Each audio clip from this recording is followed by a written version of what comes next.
get it hard. Let's get it hard. Alrighty, gentlemen. Let's get Sunday football Week into 8. the 1 o'clockers. First one up: New England Patriots, 2-5, going into Miami Dolphins, who are 5-2. Miami's a 9-point favorite here at home. Big 9-point favorite. I believe that's the largest spread of the week. Looking at last week, New England had that big upset win over another divisional opponent there with Buffalo. They beat them 29-25. And then last week, Miami took a tough loss to Philly. That offense got a little slowed down there. Ended up being 17-31 loss. How are you looking at this week here with the Patriots and the Dolphins? You think Patriots get another upset against a divisional opponent? They know them well, or Miami gets back on the hot streak? I want to say it's closer than that spread. I don't really like that spread. Divisional game. But looking at it and looking back at this, what these teams have been doing, 6 out of 7, which was just crazy surprising to me. 6 out of 7 games the Patriots have allowed over 21 points this year. And then looking on the other side with the Dolphins, 5 out of 7 they've let opponents go over 21.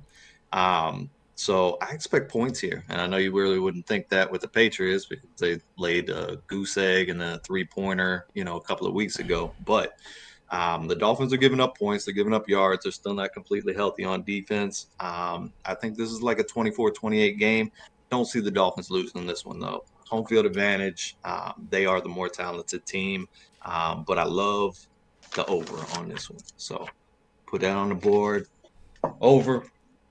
Dolphins win. How about you? One over. Yeah, I mean, taking a gander at the last game, 24-17, in New England. That was in New England. That was in Foxborough. So, I mean, look, the thing is this Miami Dolphins offense is electric, just not electric enough to push over the feathers and the tush push. I just think the Dolphins are going to bounce back here. I think that it's just a matter of time in this game before they end up going up and not being able to allow the Patriots to come back. I'm going to take the Dolphins here to win. I don't know if I like is that 9 even? I don't know. Huh? I can't do 9 people. I mean, I just can't. I can't do 9. I'll do the over, but I can't do the 9. The Finns take it, I think, easily. Maybe the first half's a bunch of silly Goosensteins, and it looks like, potentially the Pats could end up edging it out. But I just think that this is one of those games where roster for roster, it doesn't matter the scheme here. You can't cover Tyreek. You can't cover Waddle. And what they're doing defensively, they're pretty well put together as well. You're waiting to see when they're going to have Jalen Ramsey come and start the season. I don't know when that's going to be, but it's something to look forward to for a defense that's playing pretty well right now. Looking at 5-2 on the season, who lost against 2 decent teams. So but the Dolphins, it is. I think the Pats are just struggling this season. I don't know if they're going to get it together this year. How about you, Braden?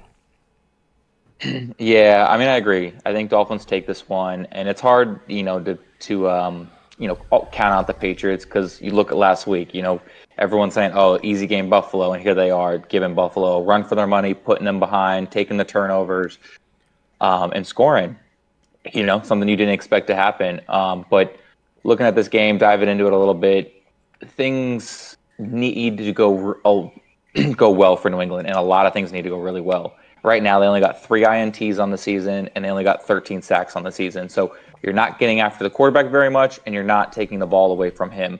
And those are 2 things you need to do versus Miami in order to slow down that offense. And then Miami's side of the ball, they're tied with Philly right now for the 3rd best team on the most sacks in the league. They got 24 sacks this season. Crazy. So they're going to be getting after Mac Jones, causing pressure, giving him trouble. So I think this sways Miami's favorite, and I can say Miami winning by 10 or more pretty easily. So I'll take the points with that as well.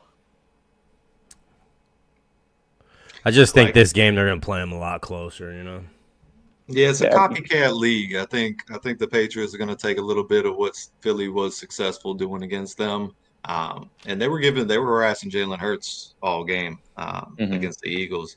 I think it's going to be a lot of Ramondre Stevenson, and try to control and see if they can't hit a couple big plays and stuff. But they did a good job at holding down the offense week 2. Obviously, like Eddie illustrated, that was in Foxborough, but it was early in the season, so temperature really wasn't an issue. Um, so we'll see how it goes. Uh, Yeah, definitely closer than that 9.5. But I could see it being the other way. I could see the Dolphins running away with it. We've seen it, a handful of times already this year. No doubt. Jalen Ramsey's knee saw an increase in reps and intensity at Wednesday's practice. So, ladies and gentlemen, he's practicing. It's only a matter of time, a matter of weeks until we get to see Jalen Ramsey. And hopefully when he does come back, he doesn't re-injure this knee, because I just really like his attitude. I like his tenacity. And the NFL needs a dog like him. I feel like that's a character that the NFL is losing season by season. You're just not getting dogs like you used to. The Brian Yeah, Dawkins, I want to see him and Xavier Howard, man in both corners, because Xavier Howard missed the Eagles game as well last week. So you get those two guys out there, that defense starts to shape up and starts to look a little bit different for the no doubt, Dolphins. no doubt. Alrighty, though. Let's continue on. Next 1 o'clock game. It's a fun one. You only get this once every 4 years. It's like the Olympics, but maybe not as special here. New York Jets going into, or home again, whatever you want to call it. New York Giants are the labeled home team for this game. So Jets at the Giants. Technically, the Jets are a 3-point favorite here on the road. I don't know. But last week, the Jets had their bye. Week 6, though, they had the upset win over Philly, 20-14. Their defense looked really good without their corners. But last week, the New York Giants played Washington, divisional rival, and they won that one 14-7. Played that game good. Played a good ball game there, held Washington in check. Can they hold the New York Jets here in check as well? What do you think? I seen something online earlier that it's been since 1988 since both the Jets and the Giants come into their matchup off a win. Pretty Wow. crazy. Um, and lo and behold, the Giants starting to look kind of like a regular football team that's having to play their backup quarterback. They've been playing really good defense the last 3 games, holding opponents under 20 points per game. And at the beginning of the season, they couldn't stop the tub up and take a bath. Um, and then, of course, the Jets with their defense holding opponents under 20 points per game as well.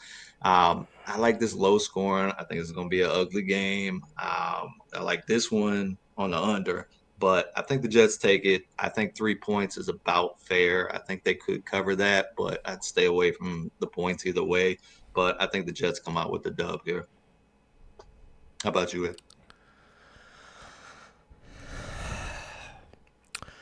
Shout out to New York Giants for getting a dub. Shout out for the to the offensive line standing up and showing up and showing out against that Washington Commanders defensive front, who we all know can really get after them if need be. There was a quote by Jonathan Allen where he was saying that they were kicking our ass out there. So good for the offensive line, man, because that's really a area that needs to improve and continuously need to prove and keep doing their thing. And Waller finally got a touchdown in that Commanders game. So I mean, nothing but blue skies, and we can only go up from here. But Clearly. we can only go up from here. But seriously, the list is the injury report is so big that I cannot fit it on my screen. So I have to completely shrink down the font just to get the I mean, it is an absolute. I mean, just injured reserve. 6, 7, 8, 9, 10 on injured reserve. 2 are out for the season. I don't know what that means. Undisclosed. I don't know what that means. I'm taking the Jets here because it's the logical thing to do. I did say, well, you guys want to call me the fan that hates his own team and whatever you want to say or whatever that I'm just it's called common sense, people. And I watch the games and I know that the New York Giants, no matter how good each team is, those two teams just play each other so well.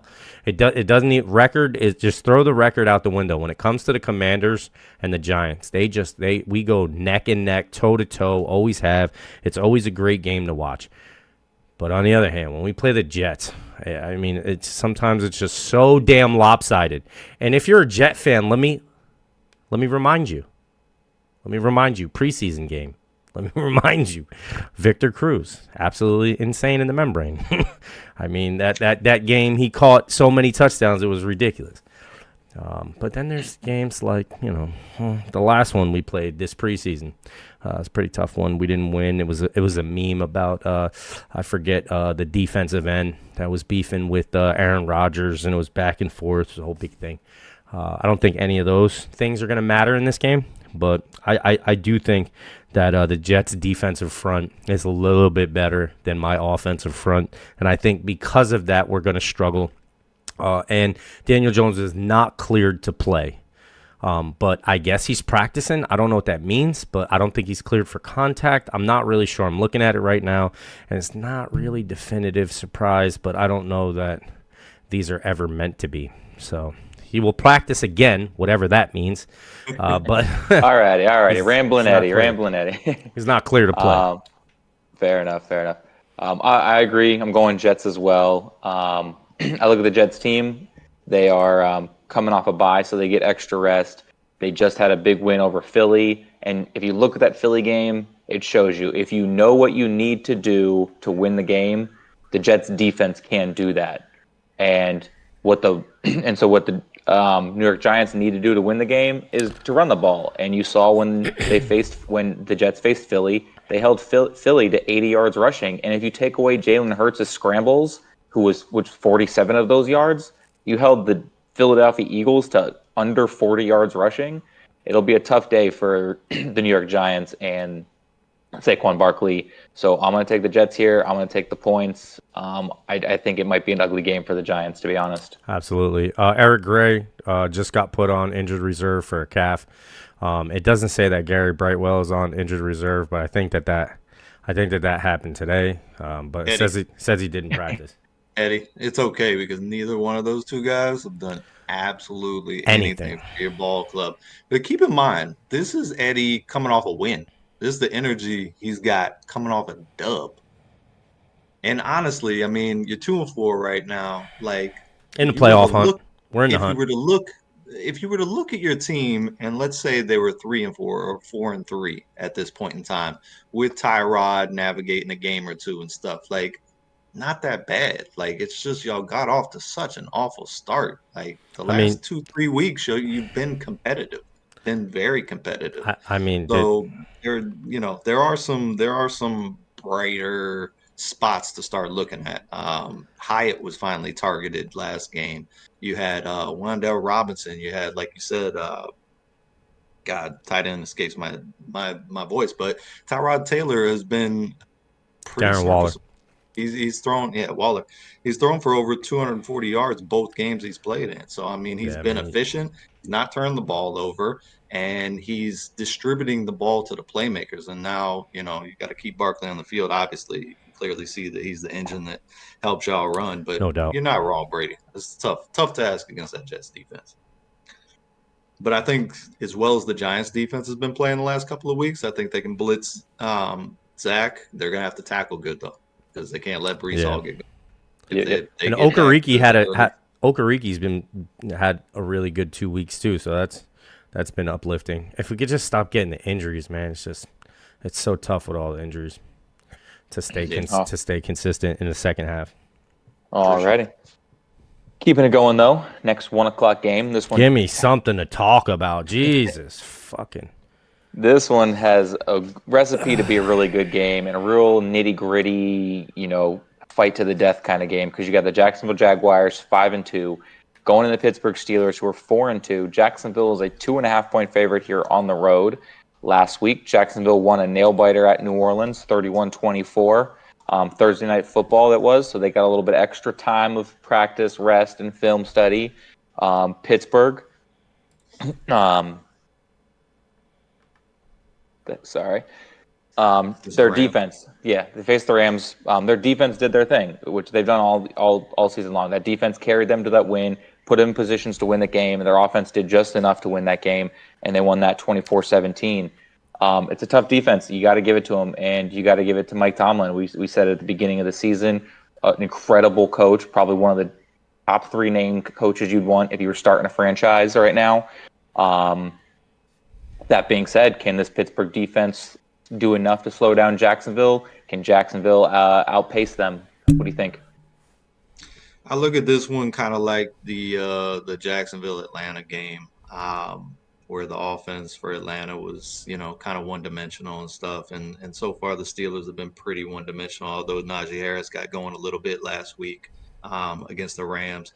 I think the Steelers give them a good game. I like the fact that Deontay Johnson's back. That kind of frees up Pickens to get out there and make bigger splasher plays and not have to be targeted so highly. And you've seen Deontay Johnson break off a nice couple of catches against the Rams. So I think the Steelers keep this thing close. I kind of like Jacksonville to cover the 2.5. I think this one kind of gets high scoring. I like it like 27-24. I think at the end of the day, though, the Jags pull it out. They're the hotter team right now, and on both sides of the ball playing very well. And a little fantasy note on this one, I think Pickens could catch a touchdown. Little play for that. How about you, Ed? Wow, you're really reaching for the stars, aren't you? All right, yeah. All right, what do we got here? We got the Jacksonville Jaggies, man. I'm taking Jags. I'm taking the points. I think the Jags can end up winning this one. Their defense, Pittsburgh's defense is good. Freiermuth just got put on IR. That's dag nipper. That stinks. But in hindsight, you get this Darnell Washington, Darnell Washington out of Georgia, tight end, rookie, 6'7", lengthy, athletic, could catch the ball. I don't know, man. You got him on the roster. You don't know what's going on with the tight end position. Take a dart. This is a dart here, and give him a start and see what he could do. I think potentially he could jump out on this one. I don't see why he can't. I mean, the offense is looking for something. You just said they got Dante Johnson back. How good could he be coming off IR? How healthy could it actually be? I mean, I don't see why not. You use him down the middle. It's a possibility. He's big. He's lengthy. Anything to get fucking Pickens going. Pickett. Anything to get Pickett going right here. But I think Jacksonville ultimately pulls it out. I'm taking Jacksonville. I'm not even scared to take the 3. I'll take the -3, given Pitt. Fair How about enough. you, Brady? Man, this one's so tough. I want to go Jacksonville, but this Pittsburgh defense is, I think, a really scary matchup for Jacksonville. Jacksonville, they're almost like a team that uses their pass to allow their run game to open up, right? That's just the way it is. You got a big dude like Trevor Lawrence. You got all these big name wide receivers that he's throwing the ball to. You got Ingram there at tight end, but Pitt is allowing the second lowest completion percentage right now at just 57.8. So if Jacksonville can't move the ball, they're not going to be scoring points, and Pittsburgh eventually will put points on the board. So it's such a tough game for me to call. I think this might be on the under for the total score for me. I think I'm gonna stick with it and ride with Jacksonville to win. But I'm not confident in. This one scares me. This game, who wins this game? I think, like I said at the beginning in the introduction, that it's going to be a nitty gritty, last minute field goal, a big play by Calvin Ridley or Pickens, something like that. So, I like Jacksonville here, but I'm not sold, I guess, as you would say. I feel you, because the offensive line is chipped up. Schreff and Little, the tackle and the guard is chipped up. And this Trevor Lawrence knee, like, how bad is the knee? He's practicing, but he's just a play away from getting hit and then not being able to return in this game. You know, I mean, he goes down in the first quarter, you know, and I mean, then this very well could end up being the type of game that Pittsburgh just squeezes the life out of the Jaguars, and they can't get anything going on offense. You take out Lawrence. I mean, what do you really have, you know? What do you really end up producing with that squad, on top of the fact that a tackle's chipped up, a starting guard is chipped up, Zay Jones is chipped up? I mean, it's not an excuse because it's week 8 and everybody's chipped up. Yeah, the Steelers are going to have to tackle well, because if you do have to go get the ball out of his hands quickly, the weapons that the Jags have, quick and in space, Agnew, Kirk, ETN, they've got, people that can create on those quick bubble screens, those quick slants, and they can take them to the house. So Pittsburgh definitely going to have to tackle very well. I think this is a game. They give up 142 yards rushing. I think you come out running the ball early and often. Try not to hurt Lawrence. Try to use Lawrence when you need to. And I mean, look, Pittsburgh's defense is letting up 142 yards rushing a game. I think that try it early, and if it works, work the play action in, or, just so you're taking some pressure off that knee in Lawrence, I think ETN's got something like 5 or 6 touchdowns in the past 3 games too, so he's definitely been hot. Yeah, and I think you Pittsburgh's feed had him. trouble stopping the run for 2 straight seasons now. This is going on the second one. They were terrible against the run last year too. Jacksonville, feed ETN and Tank. Feed them. I'm done. Feed them. Like that recipe. Already. Next 1:00 game, you got a running team battle. Atlanta Falcons 4-3 going in Tennessee Titans 2-4. Atlanta's a 2.5-point favorite here on the road, similar to Jacksonville in the last game. Last week in Week 7, Atlanta, big divisional win over Tampa Bay Buccaneers to take the lead there in the NFC South. They won that game 16-3. Tennessee had a bye last week. You look at Week 6, they lost to Baltimore. Just due to lack of offense. And I can't promise you that the offense is going to get better. I don't know if you guys want to touch on the potential fire sale going on in Tennessee, what's going on, the selling the boat. But, Charlie, how do you think this is? You think the Titans can hold this one off, or Atlanta continues their streak? This is a crazy, ugly game. I started off with the Titans. And then I thought about it a little bit, and I'm like, man, Atlanta's defense has been playing lights out. Very well. I'm like, Ritter seems to have found his footing a little bit in the passing stuff. And I went through and I checked his numbers, and I'm like, all right, how's he doing on the road? And 3 road games this season, he's got 1 touchdown pass and 2 picks. 3 games, 1 touchdown pass and 2 picks. The running game for Atlanta hasn't been as strong as what, I think we kind of anticipated it over the past couple of weeks. Bijan had some headaches going on. He was pretty much a no-go last week. I think he got 1 carry against the Bucs. Tyler Algier, very capable back. And we still haven't seen a lot of Cordero Patterson after coming off IR too. I wonder if he's going to get a little bit more run. And on the Titan side, obviously you don't have Tannehill, so you're going to be looking at the second-year pro and the rookie. Vrabel hinted that they both might play in this game. I kind of like that. I kind of like it because it's a situation where you really can't prepare for it. I know Atlanta's not going to wow me on offense and score a lot of points. It should be a grimy type game. And if Henry and Tajay Spears can make plays in the ground game and in the quick passing game, and you limit, the amount of times the quarterback's got to throw, I think the Titans can pull this one out. So I'm going to stay home with the Titans. I feel more comfortable taking the 2.5 in the Titans, but I think the Titans find a way to squeak this one out, like 23-20 type of deal. Also, because Atlanta always seems to play close games. It's always a 1-score game with them. Even last week against the Bucs, the previous week, walk-off field goal against the Texans. So they play these close games. How about you, Ed? The defense plays really well. I gotta go Atlanta here. They're like the least chipped up team in the whole league, honestly. For sure. I mean, they got Tay Davis on questionable. They got their very healthy roster. Not saying that health is what's going to get you to the finish line, but it sure does help. But just checking out the numbers here that they got. DeAndre Hopkins doesn't have a touchdown. Tennessee. Our Atlanta Falcons. I thought Bijan Robinson scored a touchdown. It says he still hasn't. He still doesn't have a touchdown. He had a receiving touchdown. Not a rushing. That would make sense. Okay. No, I was just checking here, but this still, I'm very surprised by that. Surprised that he doesn't, as electric as he is, he doesn't have a touchdown already. Because I've seen him play a few games now, and I was surprised. He has some burst to him, man. That first 10 yards. But I got to take Atlanta. I don't know about the points. I think it's going to be a close game. I don't know about taking the points here with this the 2.5. I mean.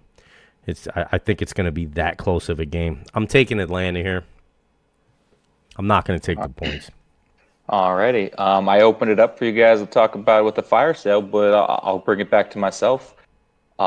Titans, they just got rid of, probably, a little hidden gem there at safety to the Philadelphia Eagles. Byard, he's a top safety in the league. He's just not vocal about it, right? And then, of course, I've watched a couple things today with some NFL insiders saying Titans are ready to do, fire sale, and it's starting with putting the names of Derrick Henry and the man you just picked up this offseason of DeAndre Hopkins both on the trading block. So it's hard for me to picture this offense going, my quarterback's injured. I might not play here in a couple weeks. I want to be motivated by a team that's not motivated in me. It's a tough sell for me. I really wanted to pick the Titans. I think they match up well versus Atlanta, but the heart I don't think is there for Tennessee. So I'm going to go Atlanta here. I guess I would take the points too. I just think Titans will end up falling short at the end of the day. But yeah, that's what drives it. It's nothing that Atlanta's doing super special. I mean, their defense is playing above average, right, above what their expectations are. But at the end of the day, it's just not quite enough for Tennessee to come out there. So I'm going Atlanta Falcons. If Derrick Henry were to be traded, what would be your top team to see him in? Where do you think he would get the most improvement? Ravens. How about you? Bring him to the Bucks. Bucks need a run game. Open it up for Baker. Home pick. But that's just, for fun. That's a hard sell considering the Bucks don't have cap space. Cleveland Browns or the Baltimore Ravens. I like Baltimore. I was thinking Dallas to team him up with Tony Pollard. I was thinking a little bit with Seattle, giving them an extra dynamic to that run game. Man, how that would look with Walker. Because Walker 5'8", 5'9", running like he's 6 foot. You'd have the strongest offensive weapons in the league between DK Metcalf and Derrick Henry. Jeez Louise. Have a bench press competition with just offense, and they're going to win. Every defense in the league will be saying "dag nipper" when they step on the field. I'll tell you that. Yeah, every team. Nobody out there. Everyone's going to have to be doing gang tackling. There ain't no solo tackling both those dudes. Dude, and you got DK blocking for Henry. There's got to be a law against that right now. There needs to be a written law right now inscribed in concrete or something or granite. And NFL owners need to veto that trade right now. No doubt. Shut it down before it even happens. Shout out to the Hawks and Reed. Alrighty then. So Charlie still likes Tennessee. Me and Eddie going Atlanta. Here we are, keeping it going. Next game. Houston Texans 3-3 going into Carolina Panthers 0-6. Houston's a 3-point favorite here. Both of these teams coming off of a bye, a little bit of a unique situation, I could say. So week 6, they're both of their teams' last game. Houston beat New Orleans 20-13. NFC rival of Carolina, and Carolina just couldn't slow down Miami there in week 6, so they lost that game 21-42. But they did show some spark there, putting up points against a good team. But is it enough versus the Texans? Can they continue that offensive power they showed against Miami, or is Texans defense a little bit better, can keep things tight, and Texans win this one? What do you think? I think this is a sneaky, fun game. out of the early schedule. Like, I think this is going to be Don't you points. dare. I think it's going to be very entertaining. I think CJ is going to throw for over 300. I Mm-hmm. like Bryce Young to throw for a couple of touchdown passes at least. Mm-hmm. I think this gets into a shootout. I think it's like a 30-27 type of deal. Both Mm-hmm. the top two picks just going back and forth at it. I think at the end of the day, I settle with the Texans, Mm-hmm. but I would not be surprised if the Panthers sneak out the dub here. Sweet. Texans definitely are on a further track than the Panthers at No this doubt. point in time, No doubt. but I think I think you can throw it out the window in this particular game. But I like the over. I love the two quarterbacks balling out this game. I think it's going to be a nice little showcase game. I think it's going to be fun. There's going to be lots of fireworks. I'll take the Texans. I'm not touching the line. I think that's about right. But I'll take the Texans to win. How about you, Eddie? Yeah, I thought you were going to go ahead and just trample me. But, no, I'm taking the Panthers. This is my upset pick of the week, I think. Or bonehead pick of the week, whatever you want to say, however you want to view this. But I just honestly, I picked against them enough. I just think that they got to win one, right? And if it's going to be one, why can't it be against another rookie? It's going to be a rookie for rookie battle. Bryce is going to come out swinging, I'm the better, shorter quarterback. What are you talking about? It's gonna be a throw off. I think this is gonna come down to throwing the ball. Maybe you get a Miles Sanders sighting and he gets a touchdown. I don't know. But I just think potentially the Panthers could end up pulling it out. But if you're Chuba, if you're Chuba Hubbard, you're the leading rusher on that team, and they gave Miles Sanders all that money. So, yay to free agent signings. How about you, Brady? Yeah, no, this one's tough because, again, we mentioned the quarterbacks. Both teams of recently are shining on offense. Both teams' defenses have had sparks of good games. I just look at Houston's. They had a real big game against Tennessee. They won that, or against Pittsburgh, where they won that one 30-6. They completely shut down Pittsburgh, and we're still able to move the ball against that tough defense. So I think I like Houston Texans because of that. I also like that their run game is a little bit more established. I'd say fantasy-wise, watch out for Pierce to have another big game like he did last year. Hey. A little bit return of his threat. But again, Charlie mentioned it. Don't be. It's not a hard sale here that Texans win this one. Carolina Panthers, Bryce Young can work their magic. They got the veteran receivers, but behind him making it easier versus this defense that can let up points. So it'll be tough. Probably a shootout, like you guys said. I do like the Texans though as well. I have Dameon Pierce. Yay! Couldn't tell for most of the season though, because Pierce has been a no-show. How about Adam Thielen? Like, to me, it feels like Adam Thielen's been in the league for at least 12 6,000 years. years. The dude's only 34 years old. Like, he's still got a little tread on the tires, and he's just eating it up over there. He's like, get Jefferson out of here. Yep. I will gladly walk to a new team, and I will regain my number one status as a wide receiver and just eat up catches every single week. Maybe the most underlying fantasy pickup of the season. If you drafted Adam Thielen in probably like the 9th round of your draft or under, you got to steal, because PPR, he's producing. He's even catching touchdowns. He's a hell of a possession receiver, straight up. Always has been. Yeah. Always will be. He's one of those guys that's going to be where you want him to be.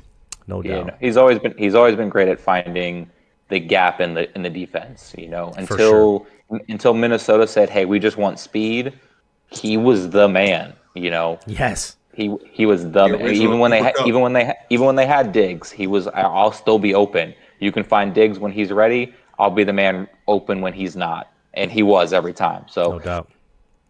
There was that year he led the league in touchdowns, I believe, when they had Diggs. So the man can do it all, and let him do it with Carolina. Let him be that veteran leadership for Bryce Young.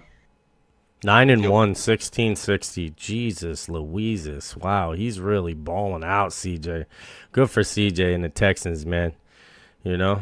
Good for CJ and the Texans, because the Bears did all that and the Pamps did all that, and it just Sometimes you take your shot, bro. But if you guys had to put your money on it, which QB has a better game? QB overall pick 1 or QB overall pick 2? I'm going with Charlie's original choice from day one, A1, and that's going to be C.J. Stroud's definitely going to have the better day. But I wouldn't be surprised if some way, somehow, that Carolina's defense got it together and pulled one out. But statistically, I think at the end, I mean, you could just look at the stats right now. Statistically, I think CJ's clearly the better passer. Or not necessarily, I shouldn't say better passer, but at this point, week 8, the better of the two rookies at passing. So, because you get canceled for shit you didn't even say these days. So I got to qualify. I got to clarify. No, these days you can say one thing one week and then totally flip your opinion the next week. I be getting into it with people on Instagram. Like, we were just talking about that last week. How can you be saying this? Yeah. They got amnesia. It was last week, bro. Charlie called CJ Stroud before they put the pads on, so yes, before they even got drafted, that was my dude. So hopefully it comes through. I think statistically it's going to be splitting hairs. I think Bryce Young might have more touchdown passes. I think CJ is going to have more yards because he's got the better receiving core at this point in time. So I think it's going to be splitting hairs. Like I said, I expect this to lots of points, fun game, up and down the field. So I think it's going to be tough to call who has the better day here. But I think it's going to be apparent why these guys were drafted so high, 1 and 2. Yeah, big play, Nico. Like Nico Collins has been playing very well too. Very, very big-bodied receiver, making really big plays. So good for him and reviving his young career on the Texans. Good for the Texans in general. They had that whole Deshaun Watson situation, and I know they want to just be completely stepped away from that, and I think they completely are with C.J. Stroud. Everybody's going to forget all that mishap and all of that, and all you're going to ever remember is C.J. Stroud and J.J. Watt. So good job, Texans. Alrighty. Next game. So, sorry. I forget. Los Angeles Rams, 3-4. Going into the Dallas Cowboys, who are 4-2. Dallas is 6.5-point favorite here at home. Last week, Los Angeles Rams struggled versus Pitt's defense. They lost that 117-24. Dallas had a bye. You look at week 6, they edged out against Los Angeles Chargers 2017. Defense saved them there at the end of that game. I do think this one's going to be a big defensive battle, but I don't know. How do you guys look at this one? You think Dallas's offense can turn it up on after a bye? Do the Rams continue their hot streak on offense, but this is another tough defense? How do you think this one looks? I think turnovers are really going to matter in this game. I think red zone efficiency is really going to matter in this game. Dallas has struggled with it. The Rams have struggled with it as well, cashing in. I think this is going to be a close game. I think the Rams will cover the 6.5, but the deciding factor is I feel like Dallas Cowboys defense is going to be able to get to Matthew Stafford. Now, I know McVay is going to have some tricks up his sleeve, and I think they're still going to score points, and they're going to be able to get the ball to Nakua, and they're going to get the ball to Kupp. But Stafford is going to be harassed at various points in this game, and it's going to be tough. It's going to be tough not to turn the ball over for him. I think Parsons and Lawrence are going to have very effective days at just throwing off his timing, if anything else. I think this could be one of those games where Dallas's defense kind of generates offense for the Cowboys as well. And I like Dak to put up some numbers against this Rams secondary. I think this is a good game for Dak. The Rams are playing the run pretty well. So I think this is going to put the ball in his hands, and I think CeeDee Lamb and Cooks, and being at home, I think the Cowboys have a nice offensive effort. I think it's close late, but I think this is another game where I like the over on too as well. But I got the Cowboys here. How about you, Ed? Yeah, hard for me to see it any other way. I think maybe the Rams hang on for 2, potentially maybe 3 quarters, and I think then that's just it. I mean, this Dallas defense is pretty good against the pass, and I feel like that's where the Rams are going to need to be successful in order to keep keep the stars off their back. I just don't see it being possible. I think with that defense and, how good they can play in the trenches and some names that we haven't been hearing called, I think potentially could end up being called in this game. But we'll see what happens. I mean, the Rams have a funny way at 3-4 showing you like, hey, we lost against Pittsburgh and that's not really a high-powered offense, and they only scored 24 on us, but we beat the hell out of the Cardinals because we're supposed to, and the Eagles only scored 23. So it's just funny. They played the Eagles really well. I mean, that was a really good game, and it's like you match up well against the Eagles. I mean, it's if you could play mistake-free ball, potentially this Dallas game, coaching wise, I would not be surprised. I was gonna pick the Rams to just, all right, there's 2 games. I'm just gonna take 2 this week. But I just couldn't. It's too important for Dallas right now. It's too important for Dallas to lose a game or even lose to a team like the Rams, who are 3-4 right now, and Dallas is 4-2, and they're just trying to keep it together mentally and win these games to, I think, show not even themselves, but everybody else that they can do it. So I think mentally, I think what this game comes down to is this game is way more important for the boys than it is for the Rams. So I'm going to take the boys here. I don't know if I could take the 6.5 because I really think in the heart of hearts here in the Kingdom, I think this could be a close game. I really do. I think that the Rams could show up and really play a game here. I mean, Donald is very disruptive. I don't see why he can't be disruptive in this game. I'm taking the boys, Braid. How about you? Yeah, this one's tough. I see it in 2 scenarios. Scenario 1 is like you guys labeled out. Cowboys defense makes it tough. And at the end of the day, maybe fourth quarter, they come around, they get an interception to either seal the win or they get an interception to give their offense an easy route to score points. Second scenario I see is the Rams get out to a hot and fast start behind getting the ball out quickly to Puka Nacua and Cooper Kupp. They go up by, a touchdown, 10 points, and that puts the pressure on this Cowboys offense, which has been severely lacking this season. So if that's the case and that's the scenario that plays out, then I can see the Rams winning this one by the Dallas Cowboys just trying to play catch up. So it's a hard pick for me. I think if you played this game out 100 times, I think probably 75% of the time it's going to go the way where the Cowboys defense allows them to win this game, and maybe 25% where the Rams score fast and put the pressure on them. But I think I'm going to take the risk here. I'm going to go with the Los Angeles Rams here to take the upset win. I wanted to. I really did.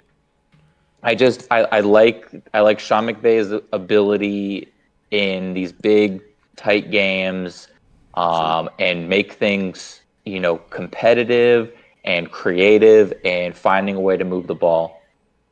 I'll say this, Eddie, you're not wrong about the pressure that's kind of apparent there in Dallas, especially this season. I mean, it's game by game. If they were to lose this one to the Rams, this could be a really spiraling type of loss to where this Cowboys season could turn from optimistic to, we got holes in the ship. I mean, they were coming in as Super Bowl contenders. End of discussion. Were they or were they not? They were. Oh, absolutely. I mean, I can't see it any other way, right? And you can't take them off the list at this point in time with what we've just seen from San Francisco, too. Right. Well, I didn't say. No, I'm just saying in general. Yeah, right. I didn't say that. I think that this really, literally is just more internally.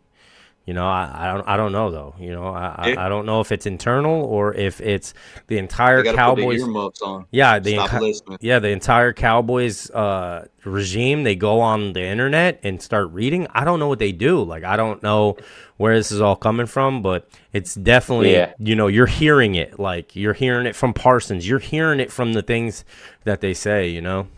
Like they're not treating my quarterback with respect. Yeah, no, that's they're big. Their fan base is obviously big online. I see all these posts like, oh, Dak the turnover machine. Oh, yeah, he's got less turnovers than Mahomes and less turnovers than Allen and all these quarterbacks. It's like, Yeah, but he's also not moving the ball like those quarterbacks are. Or even He's not putting scoring. up those points like those quarterbacks are. So it's a double-sided blade. It is a double-sided blade because he was doing that for the past couple of seasons, but the turnovers were there too, and everybody was pointing at the turnovers, Yes. not the Yes. touchdowns and the fact that they were top three in offense. That's why Kellen Moore got the boot. So it's just tough to be a Cowboy. It's tough to Yeah, it be is. because you get high praise when things go good, and you're gonna get chopped on when you look like shit. And that's just the way it is. You gotta wear that each and every day. You're gonna get lots of pats on the back, and you're gonna get lots of spits at your feet. It's just the way it is. He's 6-4. So, I mean, it's not good. 6 touchdowns, No, 4 interceptions. That's not good. That's not good at all. For a high-powered offense, a CD Lamb, a Cook that you signed that's supposed to be the savior of those wide receivers, like, what does that mean for CD Lamb? Like, I don't understand what that means if you think that Cook is what they needed when they had. I mean, I'm like, when I'm hearing this shit, I'm like, I thought it was because Gallup isn't producing. That's what I thought. Like, I mean, are we not? Is it not? Am I crazy for thinking that it's Gallup and not Cook is the answer? It's supposed to be Gallup is the problem because he's not producing like he was. He has not come back from that injury, in my personal opinion. But you got people saying that Cook was the savior and Cook is the reason why his interceptions are going to go down. Those were the exact words that I heard people saying. 6-4. All right. I mean, this is definitely a game that I want to be watching. I think For it's going to be a really sure. good football game, absolute battle. For But sure. let's keep it going, though. Next game here, Minnesota Vikings 3-4 going into the Green Bay Packers, who are 2-4. Last I checked, there's an even score line. Vegas doesn't know who the favorite is here. Tough game, NFC North battle. I think this game kind of decides whether you're a wild card football team or whether you're out of the playoffs. Because one team's going to hold that over the other when it comes down to it, and that's a tough thing to overcome. Because the way they're playing right now, they might have similar records at the end. But looking at last week, week 7, Minnesota had that big upset win over NFC favorite San Francisco 49ers, 22-17. Green Bay, first half struggled behind Denver, and they just couldn't quite overcome that, so they lost that one 17-19. Do Packers get right here, or do Vikings continue their hot streak? How do you think if this one plays out there, Charlie? short week for the Vikings, but man, the Packers are banged up, and especially in the secondary. And we watched Kirk Cousins on Monday night just be completely surgical against a much better San Francisco defense as what he's going to be facing against the Packers. It's tough. I like this one as the Packers in a very, very close game, like a 24-23 type of deal. Kirk Cousins on the road, Kirk Cousins in Lambeau, 1-2-1 in his career, playing at Lambeau Field. Aaron Jones, second week off the injury, should be more effective. Christian Watson's practicing. He was banged up last week. Looks like he'll probably be a go-to. So it'll be a full arsenal of weapons for the Packers for only probably the second or third time this whole season. I like the Packers just edging this one out. If you go Vikings, I can't really argue with you. They look great against San Francisco, but I just think this is a tough spot. Divisional opponent on a short week, and yeah, you know them, but they know you just as well. And I think the Packers find a way just to eke this one out. I don't think at this point in time that the Packers are necessarily the better football team, but I just think all the circumstances piled into one. I'm gonna go Packers here on the short week. So, how about you, Ed? I'm going Minnesota Vikings here. I'm taking my cousin. I don't know about taking the over here. Probably take the under. I'm going to take the even. So put your money down. Fantastic call. Ledge. He's playing the tie, ladies and gentlemen. Absolute ledge. Yeah, going Minnesota Vikings here because I just like it when Cousins gets all worked up. And I think that this is one of those games, he's going to put the chain on and take his shirt off. I don't see why not. Divisional game. Who cares that Aaron Rodgers isn't on the team anymore? You still want to beat Green Bay just as bad, irregardless to who's throwing the ball. I mean, shit. They could put Favre in next week, and it's not going to change. Cousins is still going to want to beat them just as bad. So I'm taking Minnesota Vikings and the fiery, blazing trail that they're on. Who needs to run the ball when you got Cousins? Fuck it, be one-dimensional. Yeah, what about true, you, Greg? True.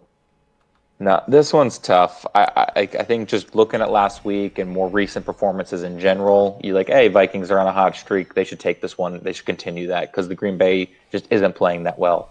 But at the same time, it's almost like a trap game because the Vikings just came off beating arguably the best team in the NFC, and they're coming in. It's like, oh, it's just Green Bay. They're 2-4. They got this new quarterback. They don't know what they're running. They're only a two. They're 2-4 team. They're still figuring things out. They're banged up. We should be able to, win this one. We just won a big game. Go take an extra. Go rest. Come back. Easy. No pads practice. And that worries me because we've seen that with a couple teams this year where they win a big game and then the next week they're like, oh, we need to play football again. We forgot. You look at the Buffalo Bills, they blow out Miami and then they go and play Jacksonville and you're like, oh, we wanted a vacation in London. We didn't actually want to play football in London. So that's where it worries me. I'm still going to ride with the Vikings. It's tough. This one definitely one of those games that scares me this week. I think this one will be a battle, but I think the Vikings just edge it out based on receiver speed. You saw what Zay Flowers was able to do against San Francisco. Let him continue that against this banged up Green Bay defense. I agree. Interesting fantasy note though. The Packers have allowed the third most points to fantasy running backs this year. So if you got Madison, you got Akers, maybe not a bad flex start for you to maybe squeeze them in the lineup this week if you need to. Obviously, teams are on buys. Vikings don't run the ball a lot, but last week against San Francisco, the combo of Madison and Akers combined for 100 total yards. That's rushing and receiving. Keep in mind, although Kirk Cousins was balling out through the air, they still produced on the ground and catching the ball as well. So just to keep that in mind as you're setting your rosters and stuff like that for this week. Fair. I like it. Ready to move on? Next game, New Orleans Saints. They are 3-4. They're going into the Indianapolis Colts, who are also 3-4. New Orleans is a 1-point favorite here at home or on the road. I apologize. Week 7, New Orleans fell short, and they're making a comeback attempt on Jacksonville. So they lost that one 24-31. Indianapolis lost a hard-fought battle versus Cleveland, 39-38. Pretty much everyone in the world is probably blaming the refs, except for unless you live in Cleveland. Last second. But it is what it is. You didn't, there's plenty of other opportunities to win that game that you didn't hold on to. So this is an L. It is what it is. But which team overcomes their loss? Which team gets to get right here? Who do you guys think? 2 games in a row. Both teams lost 2 weeks in a row. Mm-hmm. Tough losses too. Both teams want to win for sure. Man, I feel like this is a key stretch for the Saints right now. I think this is a game they got to win. Mm-hmm. I looked ahead at their schedule and their next 10 games, their last 10 games. Only the Lions on paper are better than the Saints when you just look at them on paper as far as their remaining schedule goes. This is a game that they definitely should win because talent for talent, minus the coaching aspect of the game, but the players on the field, talent for talent. The Saints have more talent, but they have not been playing like it all year. And the Colts, a little bit less on that side, have been playing, much better football. It's just they're coming up short sometimes. I'm a go Saints here, though. It's another one of those coin flip type of games, similar to the previous one we just talked about with the Vikings and the Packers. But I think this just matters a little bit more to the Saints and their season, and they find a way to get it done. So I got the Saints. How about you, Ed? Well, call me crazy because I took my cousin a game ago, and this one I'm going to take my Uncle Rico. I don't see why not. I'm taking Uncle Rico. Give me the 1+. And, this Saints defense has been playing very well against the run. Zach Moss is questionable coming into this game, but I really like Jonathan Taylor to show up and show out and say, this is why you gave me all this money, okay? And go out there and help my Uncle Rico, okay? Indy +1. The over, 43.5. Let's do it. Let's go. We're taking Uncle Rico in the over. Let's go, baby. I like it. I like it. This one's tough. It is. Hard-fought matchup. I touched on earlier with the Pittsburgh Steelers only allowing 57.8, completion percentage. The Saints are tied with them at allowing the second lowest completion percentage. So a tough defense the Saints have. And similar to Pittsburgh, their offense isn't quite, living up, putting up the numbers that needed to help out this defense and win some football games. But when they're facing a team like the Indianapolis Colts, I don't think that matters as much as Pittsburgh facing Jacksonville. I think the Colts are creative enough. I think they love running the ball enough that throwing the ball is just a secondary effort to this team. And whether it's JT, whether it's Zach Moss, they split carries evenly last week, 18 apiece, and then you threw in some Gardner Minshew, some mobility a little bit here, Uncle Rico, and the way that Shane Steichen likes calling, and those kind of plays, giving the quarterback the option to run. I think this could be a tough game for the Saints. I'm going to go Indianapolis Colts here. Yeah, they put 30 up on the Browns defense, and the Browns defense is damn near the best in the league so far this year. I'm glad you touched it, because the Browns are the one team that do have the lowest completion percentage at 53.6. So they're allowing even less than the Saints, and now you're like, you're going to give us a little bit more room to pass the ball now. Maybe we'll actually score some more points. So Shane Steichen has done a marvelous job with the Colts. No doubt. They've been competitive in every single game. Yeah, mullet, mustache, cut off shorts. Yeah. Mullet, mustache, run around delivering pizzas. Cut off shorts. Out the Scooby Doo van. Hell yeah, dude. Uncle Rico. Legs on Sunday. Yep. Let's get that money, baby. JT and Uncle Rico about to ball out. Alrighty, next game here we have the Philadelphia Eagles, who are 6-1, Washington Commanders, who are 3-4.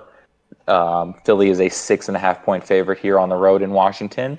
Last week, Philly defense held Miami in check, and they won that game 31-17. Washington struggled versus the New York Giants. They lost that game 7-14. But you can't forget what happened. I think it was just 3 weeks ago, where Washington took Philly to overtime. That Charlie, almost called his upset of the pick of the week there. Very close. Hats off, Charlie, that one. Can they do it again? Do they keep this game competitive, or has Philly figured them out now that it's the second showing? I'm doubling down. I'm going Commanders at home. Divisional game, and there's supposed to be weather in this one. I don't know. Usually that means good things for the Eagles. But again, the offense has looked different this year. Can't quite put my finger on it, and I've been saying it every single week, but it looks different this year. They're definitely turning the ball over more this year. But the Commanders have just been giving it up to everybody too, so it's tough. But this is just a matchup here for the past 2 or 3 seasons to where the Commanders just give the Eagles all they can handle. And I think the Eagles' luck is close to running out as far as staying as clean as they've been, because like I said, they have been turning the ball over. They haven't been playing the best on defense. They did play a very good game last week, but in the third quarter of that game, the penalties were 10-0 in favor of the Eagles. And to tell me that the Eagles didn't commit one penalty, I was watching the game, like they just didn't get flagged for it. So a little bit of that was, some different makers in the particular the outcome of that game. But I'll roll Commanders on the upset special here. You're right. I almost got it last time. I think I'm going to get it this time. How about you, Ed? Yeah, I mean, it's really hard for me to think that you're going to get it this time when the Eagles are as healthy as they're going to get right now. I mean, besides, the handful of guys that they have that are on injured reserve. I mean, obviously, you're not gonna get them. I mean, you got Watkins, Evans, Jurgens, Maddox, Johnson, McPherson, Bradley. That's it. I mean, you got Williams and Roby are questionable. It's the healthiest, that you're going to see them probably till playoff time, to be honest. And I just think because of that and how bad that defensive line played against the Giants, I don't know. I mean, and on top of that, they're not keeping Sam upright. They're not giving Sam a chance. If Sam had better blocking, I mean, you would see some results like I argue CJ is producing for the Texans right now. I got to go the Eagles here. It's an important game for the Eagles. This is not a game that they want to lose. Not that they can't afford it. I don't want to paint the picture that way, but I just think that, they're rolling right now. And I don't think that they're going to take this team lightly. They're going to come out swinging, and they're just going to build off the Miami game. They're not going to who's going to stop the tush push, huh? You, Brady? Who's going to stop it? The only one who can stop it's the referee or the NFL. I don't know. How about you, Brady? I'm far too tiny to stop that tush push. I ain't standing Jason Kelsey up. Let's be honest here. No, I'd love to see the scenario where Washington can keep this one competitive. I just feel that the Philadelphia Eagles are one of those teams where once they figure you out and they know your weakness, they find a way to exploit it, and then they abuse the crap out of it.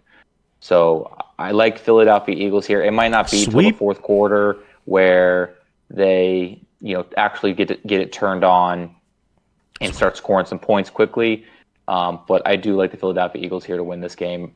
The 6.5 point here, like I said, it's tough because it probably is competitive, and I don't see where it's going to finish when it comes fourth quarter. It's hard for me to fully picture that, so I don't know if I touch the spread. I think I would just go straight out Philly winning this one. Uncle Rico, get me the broom. It's going to be a sweep. Give me a quick sweep in here.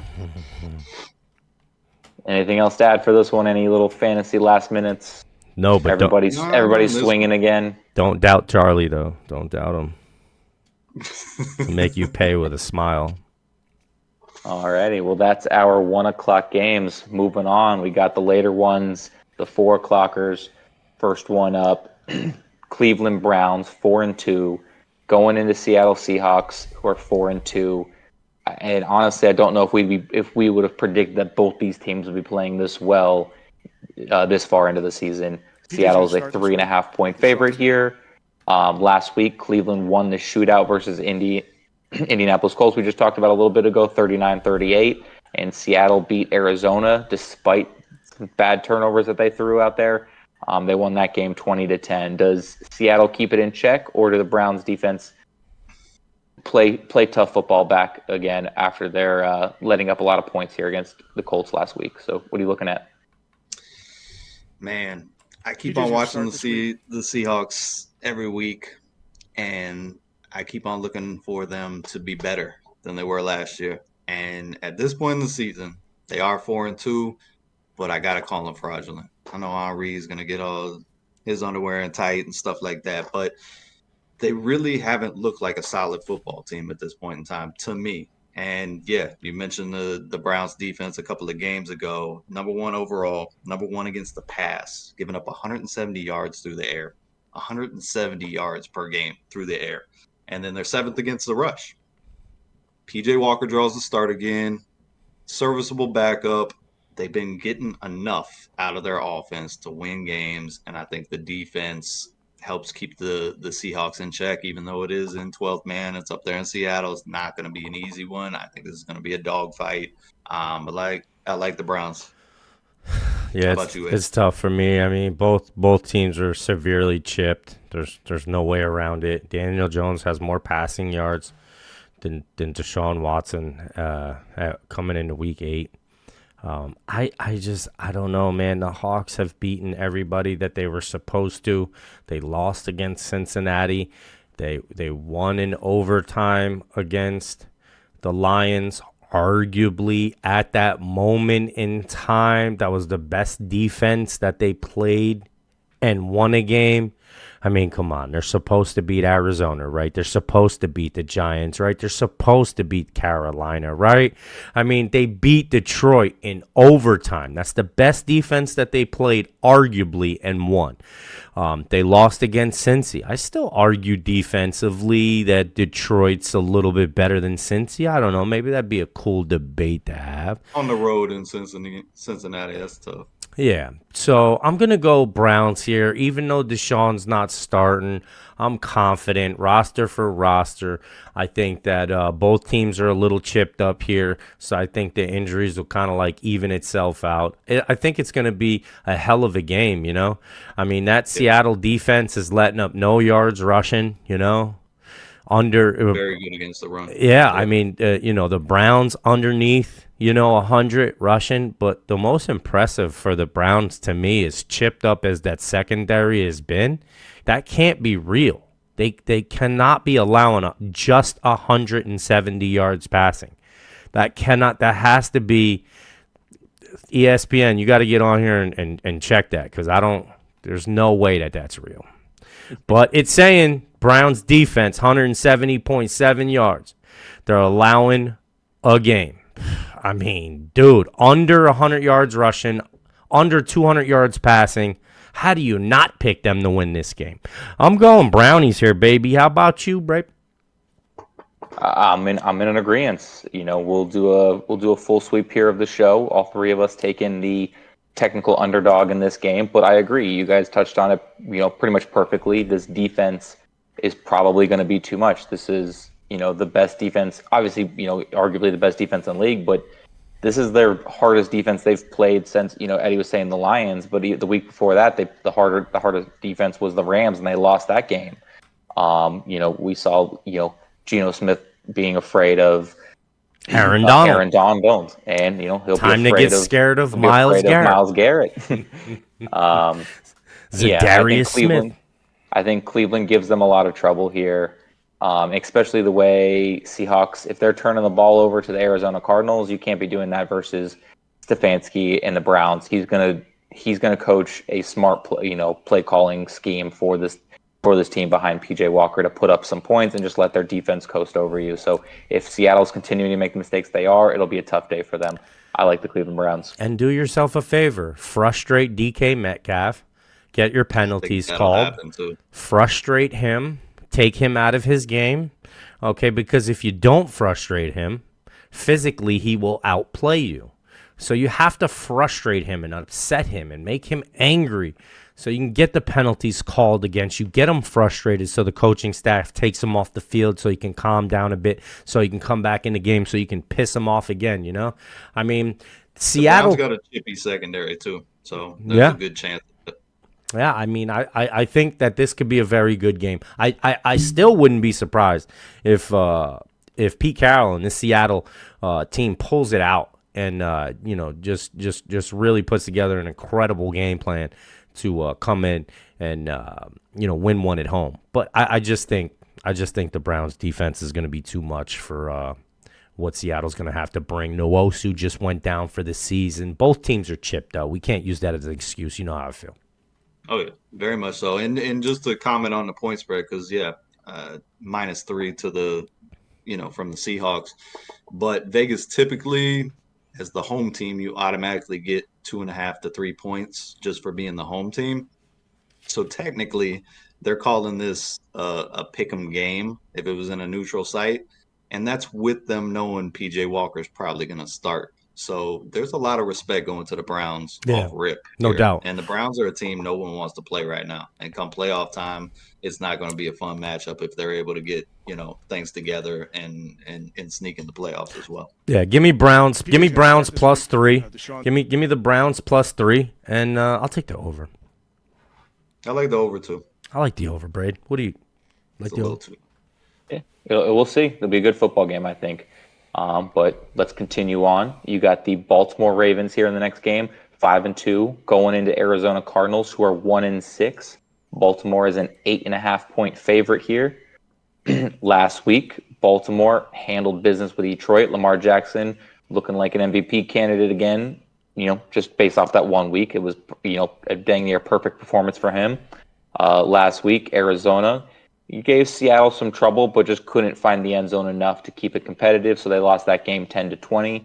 But Arizona, going to get right? They're on a 4-game skid here, or does Baltimore continue with the playing behind Lamar, playing phenomenal football?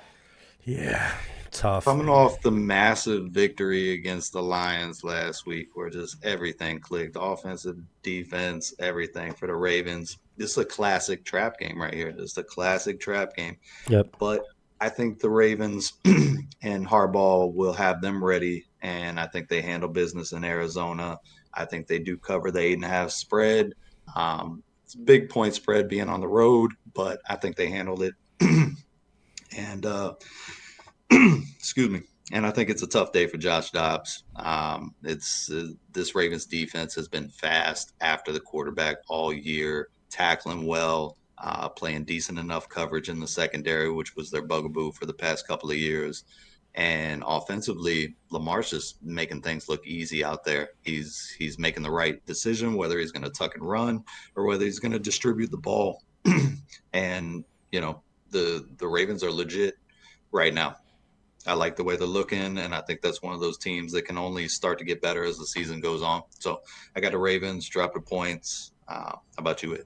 Yeah, it's tough for me to go against the Ravens right now. I can see Arizona chipping Baltimore up just like they did to Dallas. It's really not that hard for me to see out of the realm. Besides, they're due for a dub. I mean, you can't just keep this up to 1-6. That's what I said about the Panthers. You just can't keep that 0-6 up. There's no way, bro. You got to get a dub, dude. I just don't think it's going to be a dub this week for the Cards. Tuck the feathers away. I think Baltimore's going to go ahead and edge this one out. I don't think the Cardinals are going to have enough in the coaching staff or the roster to knock this train off the track. It's possible. I could see it because any given Sunday, folks, don't you dare forget about that. It's as true as it's ever been when you've seen the Cardinals just not allow Dallas to come back in that game as though they don't have a high-powered offense and CeeDee Lamb is as slow as I said he was. It's almost like. Baltimore Ravens, I'm not going to take the 8.5. I'm not going to take the 8.5. I'll take the under. How about you, Brad? Yeah, I'll just let their mascots do the fighting because the Ravens, a bigger, meaner, nastier bird than the Cardinal is. And that's just similar to how their football teams are. Just is what it is. But you look at the Arizona Cardinals and the teams they faced of recent, their 4 straight losses are all to 4 teams who can move the ball quickly on offense. And that's not slowing down here. The Baltimore Ravens can move the ball fast and score on you quickly, and it's going to give Arizona Cardinals a lot of trouble. So clean sweep again, Baltimore Ravens for me as well. Yeah, I mean, it could be the Arizona Tweety Birds. That doesn't really sound too tough. Cardinals definitely sound tougher when you start comparing them to the Tweety Birds. The Arizona Tweety Birds. It's just not, when they call that name out and everybody's coming out of the tunnel, they're kind of like looking at each other like, are we even supposed to raise our voices? The Arizona Tweety Birds. Let's get it. On to the next. Ravens quietly top 5 defense almost in the league. If they can keep that kind of defensive play up, and the offense gets used to Todd Monken's team and stuff, and everybody can, knock on wood, stay healthy from here on out on that offensive side, the Ravens are very, very dangerous moving forward. I agree. All righty. Next 4:00 game here. Interesting. Kansas City Chiefs, 6-1, going in the Denver Broncos, who are 2-5. Kansas City's a 7-point favorite here. They are 1 game removed from just playing each other, where KC won that game 19-8 in KC. Last week, though, the one game that has separated these two matchups, KC handled business versus Los Angeles Chargers. They won that one 31-17, and Denver edged out Green Bay for their win 19-17. Denver does seem to be kind of getting on track here now, but is this a game where they stall out again against a tough Kansas City team, or can this defense wake up and Sean Payton coaches his team to an upset. Uh, I'm thinking it's closer Sweep. than somebody would think to be in that second one. I think Sean Payton with the second viewing talked about it last week. You know that getting the win against Green Bay could be a situation to where they kind of go on a little bit of a run. This is tough. It's tough to say that you go on a run and you hurdle the Chiefs as well, but I don't like this 8 point spread. I think the Broncos keep it close. I think they got the potential to win this one at home, just a sneaky one. I'm gonna take Chiefs at the end of the day, but I wouldn't hesitate to see the Broncos pull this one out somehow, some way. But I think at the end of the day, the Chiefs are playing much better ball here lately. You can see that offense starting to round into form. Kelsey healthier and distributing to the other weapons. Rice is coming along in his rookie season. You saw the MBS sighting last week, break off a 40-yarder. So Chiefs offense is looking much better here nowadays, and I don't know if the Broncos are quite there yet, but I think they make this game a lot more competitive than the first game. I But I agree. got Chiefs for the day. I How agree. about you? I agree 100%, Charlie. I think that they're definitely going to keep this one a lot closer than they did before. Nick Bolton's the only one on the Kansas City Chiefs injury report. He's out. Just like to It's a touch big on it. loss. Yeah, huge loss, dude. Guy's playing out of his mind. Isaiah Pachenko over 100 carries already week 8. Is that sustainable? The 413 way yards. he runs, it's crazy. He 400, is a tough runner. 419 yards, 3 touchdowns.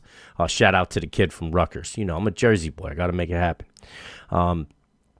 I'm taking Chiefs here. I just don't see Denver showing up and showing out. It very well could happen. I mean, this is the divisional game. Let's not sleep, because when you slept, you end up taking an L instead of the dub. I'm gonna go Denver. I'm gonna go Kansas City Chiefs on the under, and I'm not gonna take the 7. I think that's gonna be. I think it's gonna be close. I think it's gonna be a little closer this game. It's heart and pride this game for Denver. How about you, Britt? Yeah, true. I like KC here. I think despite what the Broncos have showed of recently, they're just completely outmatched versus a team like the Chiefs, where even if they don't play a good game, they're still putting up points. Where I think Broncos have to have a good game in order to keep this one competitive. I think their first showing, KC didn't give them their all, and things didn't go fully well for them. And if things go better than that game, then KC should handle business here and take the points, and by this, over the spread. So I'll take KC with the points. I just think they're too good of a football team for a team like Denver Broncos that need things to go right for them. No doubt. Yeah, there's no doubt. The Chiefs are looking better and better each week, which is scary for the rest of the NFL. And if that defense, it's another defense that can continue to play even close to the clip that they've been playing, here the first half of the season, watch out, because the Chiefs are looking like, they're going to be in the AFC Championship game again. Yeah, But we'll see. no This doubt. is why we play the game. But yeah, the Chiefs are looking good. Any given Chiefs are looking Sunday. good. Alrighty. Final 4 o'clock game here. Potential to be a real big game, real exciting A one. huge game. Cincinnati Bengals are 3-3. San Francisco 49ers are 5-2. San Francisco a 3.5-point favorite here at home. Last week, Cincinnati had a bye, so looking at their Week 6 matchup, they had a victory over Seattle. Wasn't pretty, but they won that one 17-13. San Francisco has suffered their second straight loss now after starting 5-0. They lost last week to Minnesota 17-22. They get it done. Have people found the kryptonite to Brock Purdy and Kyle Shanahan, or do they get right here against the Cincinnati Bengals team? What do you think?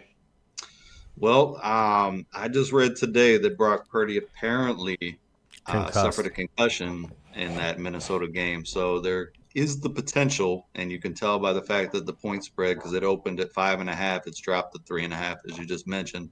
There's the potential this could be a Sam Darnold game and not a Brock Purdy game. At this point, I don't know how much of a drop off that really will be for San Francisco. I think the Debo coming back and playing this game is more important. than necessarily Purdy, because McCaffrey's been the engine. Darnold is a capable enough quarterback, and we've seen the San Francisco show to where they plug in another quarterback and they really don't miss a beat. We've seen it year after year. But this is a huge game for both teams. Obviously, the Niners want to stop the slide, and the Bengals want to continue to climb because they put a couple of wins together here the last couple of weeks and look better doing so. So this is a massive game. One thing that stood out to me is the fact that Bosa in the pass rush last week for Cousins was very ineffective, and that secondary was kind of exposed because of it. Oh, we got a froze. It's going to be big that Joe Burrow move him off the spot. What's that? Nah, you just froze up. I was gonna. You're good now. Yeah. Oh, my back on. Yeah, you're back on it. Just redo the last, your last whole 10 seconds. Start with Nick Bosa not getting pressure. Seconds. Yeah. Anyways, Nick Bosa wasn't getting pressure on Cousins, and it was very apparent. The secondary suffered because of it, and it kind of got exposed a little bit. So putting pressure on Joe Burrow is going to be paramount for the Niners this game. Obviously, to protect the quarterback situation a little bit more, even if Purdy does play. I like the Niners eking this one out, though. I think at home, it's a massive game. I almost want to take Bengals, but I'm gonna take Niners here. I think Bengals cover on the point spread. I liked it better at 5.5, but I'd still probably play them at the 3.5. But I think the Niners right the ship enough. Debo playing, his availability. I don't know if I cut off on that. I think that's more important than if Purdy plays or not, honestly. But I'm gonna take the Niners. I'm gonna stay with the home team here. As of today, Debo is out. As of today, that I'm sure that could change by Sunday. What I worry is that defense allowing as many rushing yards as they allow, because you said McCaffrey is who McCaffrey is. But in the same argument that you had about the Bosa not getting pressure, that's going to be huge. That's going to be the key to this. Is if that pass rush doesn't get pressure, if you think Cousins cuts you up, what do you think Burrow could do with Chase, who's not having the kind of year that he would like to have?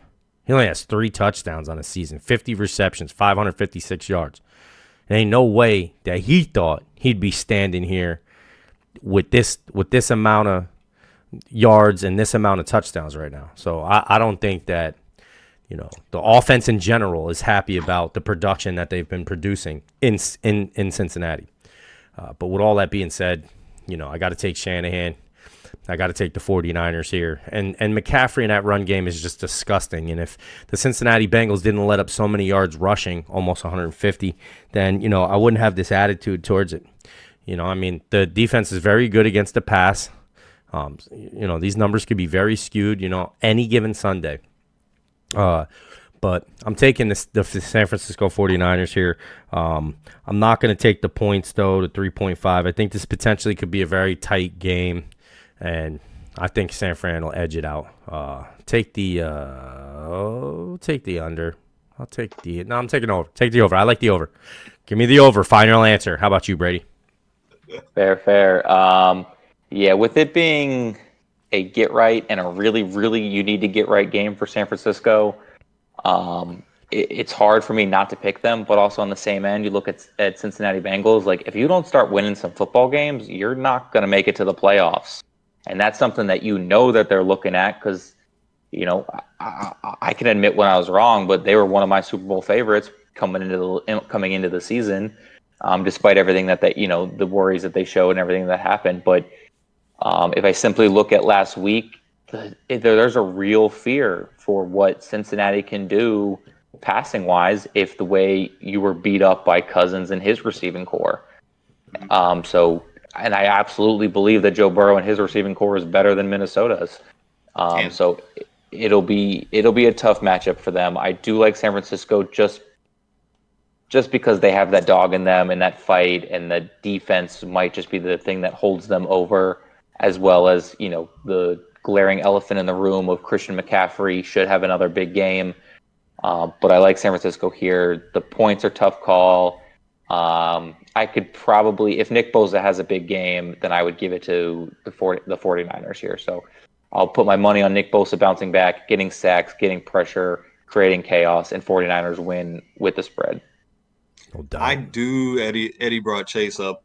I do think Chase has a really good game this game, though, because if they had trouble stopping and tackling Mario Addison, who's a very slight wide receiver, very talented but slight guy, Jamar Chase, different animal, absolutely. And I think he has a big game. I think he could score multiple touchdowns. Now, does that end up being enough, though? Can San Francisco pace if Cincinnati starts putting points on the board? And that a little bit does concern me because Cincinnati Bengals, although, as Eddie highlighted, they do give up a lot on the ground.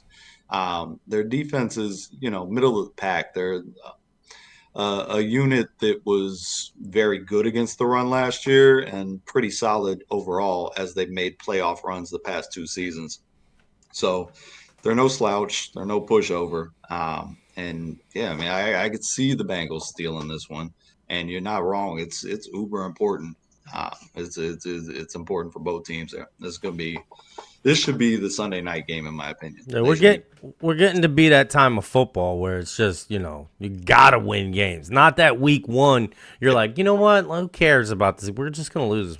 Yeah. Not saying that that's the case, but we're getting to that point of football where every single thing matters, man. Going to fill your cup up with water matters. Like we're getting to that point where everything's getting under the microscope. Yep. I mean, after this week is technically the halfway point. So it's either now you're a playoff team or you got to make changes. So no doubt. We'll see. We'll see here. This is a big week for a lot of teams. These two teams definitely fit that category. Absolutely. I think the schedule makers did a phenomenal job this year, by the way, because I think there's been at least 2 games per week to where it's just been phenomenal matchups, just lights out. Like, yeah, I gotta watch that game type of deal. So I think they've done a really good job. Very much the so. Analytics department's killing it. Crushing it. Alrighty, on to our final Sunday game here. Sunday Night Football. Chicago Bears going in 2-5, going into Los Angeles Chargers, who are 2-4. Los Angeles is an 8.5-point favorite here, kind of large. But looking last week, Chicago dominated with a win over Las Vegas, 30-12. Los Angeles Chargers struggled versus KC, 17-31. So Vegas predicts that it swings the other way. Chargers turn it on, and Chicago kind of regresses a little bit. Do you think that's how this plays out, or is Vegas wrong? I think the Chargers are another team similar to the Bengals to where you need to start stacking dubs now. You can't let too many more games slip through your fingers, or it's going to be the same old Chargers, and you might not make the playoffs this year because the AFC is a lot stronger. I think they win this game. I don't think they cover for whatever reason. I don't think they cover. They've been flat the past 2 weeks. I've watched Herbert miss a couple of easy touchdown passes last week too, and he did the previous week against Dallas. They're just not clicking on all cylinders right now, and Eckler's still battling that ankle. You can tell he came out of the Kansas City game a couple of times, and Kelly came in and he broke off a 40-yard touchdown run, but he's not the same animal as Eckler. Already down Mike Williams, so it's the same old song and dance a little bit with the Chargers of injuries pile up and start to derail things. And maybe the offhand finger for Herbert is throwing off the timing or his handling of the ball before he goes to throw it, but it does seem to still be bothering him as well. And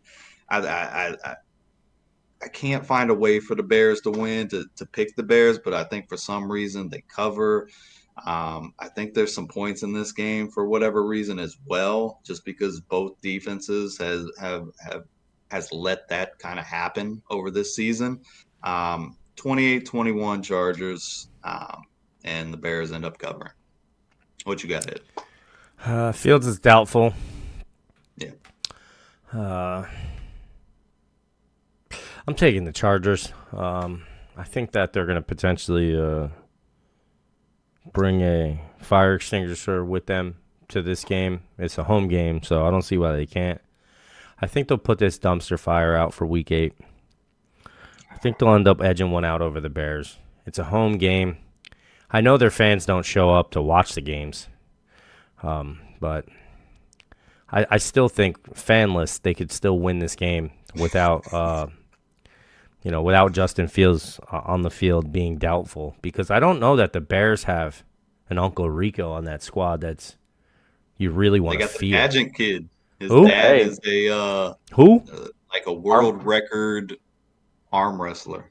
So That's kind of like the the thing man floating put up around. 30 against Vegas, but Yeah. Well, they went back to old Chicago Bears football where they just ran the ball pounding the consistently. rock. Yeah. Foreman 3 touchdowns last week, 2 on the ground, 1 in the air. Yeah, give me the I Chargers. mean, I'm not taking the I'll take the under, and yeah, I mean I'm taking the Chargers to win and the under. How about you, Brett? fair. If last week the Chicago Bears did it behind the rookie that the quarterback and throwing it and putting pressure against, their secondary, I'd be more inclined to say that they could beat the Chargers here, but they didn't. Like Charlie, touched on, they did it based off of running the rock, old school football, and that's a little bit harder to do here against this Chargers team than it is against the Vegas Raiders.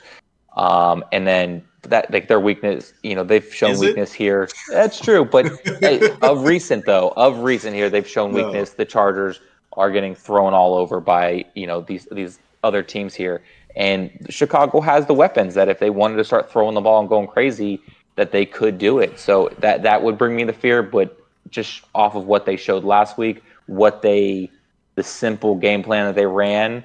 I think they're going to struggle here against the Los Angeles Chargers here. So give me the Los Angeles Chargers covering the points. Just it's hard for me, like I said, visualing the Bears keeping up with this Chargers team if that's the way that they're playing football. For sure. For sure. Yeah, no, it's hard to see the Chargers losing this game. This is definitely one that they should win. But it's a telling game, I think, for the Chargers. I think we all thought they had a good shot to beat Dallas a couple of weeks ago because Dallas was reeling, and that would have been a good stepping stone for this, Chargers team going into play KC. And then KC was a team that they had played very strongly, over the past couple of seasons, neck and neck with, and they looked overmatched. It didn't look like they really deserved to be on the field with KC last week. KC had their way with them. They couldn't keep up offensively. So, like, the Chargers just don't look right this year. But 100%. they a must win game for them. Absolutely must win. Not that they want to win it, but Yeah, it's a must. It gives them DJ Moore of a reason. DJ Moore. Alrighty. Any final touches? Any game? Any players? Yeah, Zach Ertz went down. I forgot to say that when we're covering the Cardinals. Stage. Yeah, I mean, Zach Ertz went down for the Cardinals, and Tremaine McBride is going to be a healthy number 1 here. So if you're struggling in the tight end position, and Musgraves just isn't it for you, and you're looking to throw what is referred to as a dart, a shap one. I don't know, man. I'm thinking about toss a dart in your flex. Trey McBride, tight end for the Arizona Cardinals. Why the hell not? He's had hype ever since he got drafted. So the athleticism and the potential is there, but he's just never really been able to crack the lineup over the past 2 seasons. But yeah, I mean, tight end's always a position in fantasy to where if you don't got one of the top 2 or 3, then you're always kind of interchanging parts at the tight end position looking for matchups. I think that Ravens matchup is a tough one to maybe throw that dart on, though. No doubt. I think you fire Foreman back up for the Bears, though. I don't see why not, because the Chargers, again, on defense, haven't proven that they can play defense, again. Deontay Foreman? Yeah. I don't see why not. Did head coach, they still can't get it right. No doubt. Alrighty. Well, that's Sunday football. Yes, sir. Thank you guys for watching. Yes, sir. Again, our viewer picks for the week. Send us your video. Just make sure it's good quality. We'll get you on the show, and maybe we can get you on live as well. Yes, sir. Shout out Sam. Putting that on every week. Yeah, shout out to Sam who jumped on for our Thursday night game, and you can catch him on our Monday night game as well. And we look doubt. forward to him picture on the show here moving forward as well. Did an excellent job, and Yes, sir. good addition to the team. Yes, sir. Yes. Thanks for listening, everybody. Deuces.